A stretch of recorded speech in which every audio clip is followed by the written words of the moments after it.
Hi!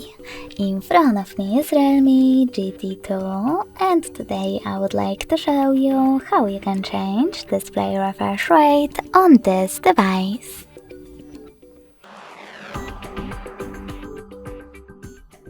First of all, go into settings. Now scroll down just a bit to access display and brightness.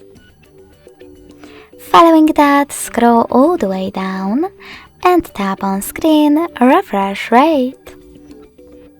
Last but not least, just click on the best option for you, in my case high.